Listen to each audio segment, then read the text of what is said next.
Hello, welcome to the programme. There has been another major explosion in Crimea, this time at a Russian ammunition store.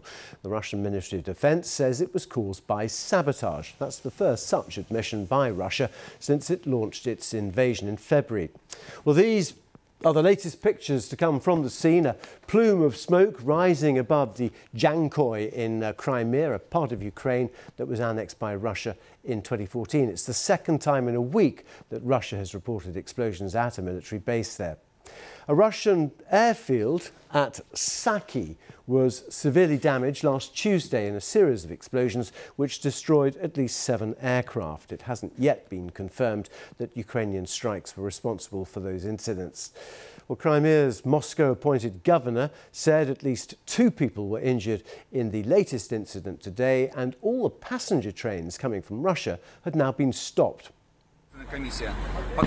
As of now, the information we have is that 2 people were injured. One man was hit by a shrapnel fragment, the other wounded person was buried under a wall.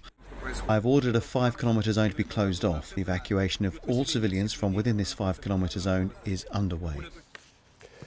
Let's speak to military expert and retired Air Vice Marshal Sean Bell. What do you think was behind this?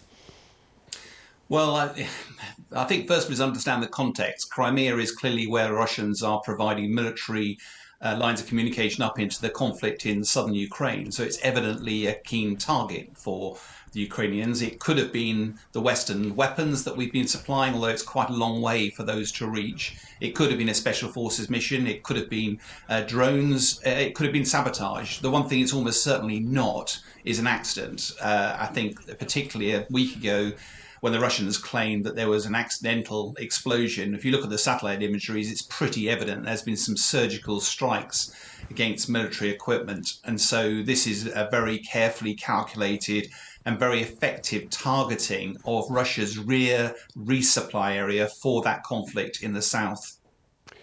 Would Ukraine have the special forces needed to operate behind enemy lines to do something like this?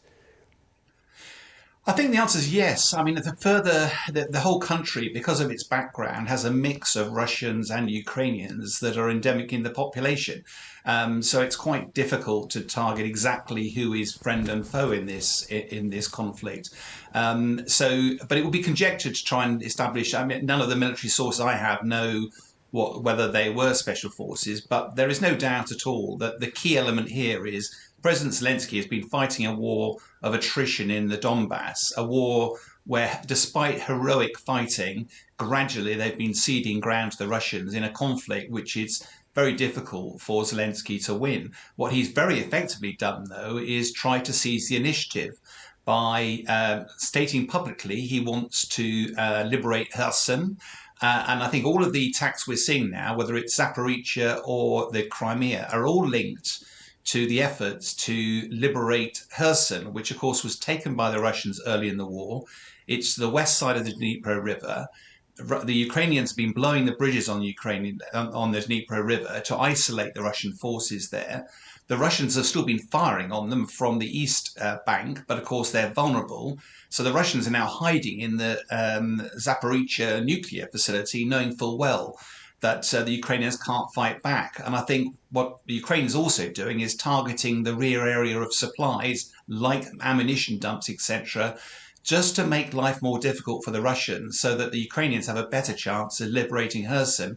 And the timeline is critical because in a few weeks' time, the weather will turn in Ukraine, we'll head towards winter, manoeuvre warfare will be a lot more difficult.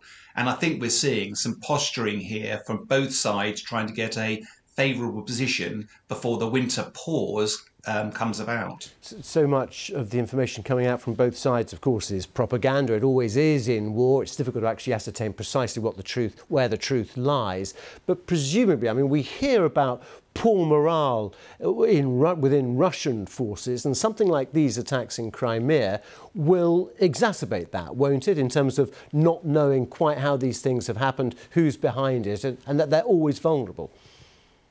I think you're absolutely right, but a lot of this depends on the information you're being fed. And of course, the Russians are controlling the flow of information to their own domestic audiences.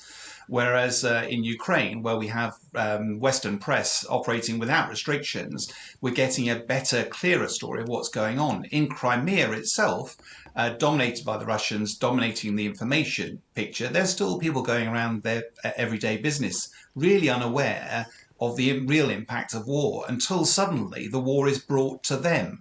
And that's what Ukrainians are doing very effectively, is just making clear that just because you're not on the front line doesn't mean you're safe. And inevitably that will have an impact not only on the morale of those people in Crimea, although to be fair, there's a long history of suffering on Crimea in various wars. So I don't suppose that'll make a great deal of difference. But in terms of the soldiers, a lot of conscripts in the Russian army now find themselves at the far extremities of reach in Kherson.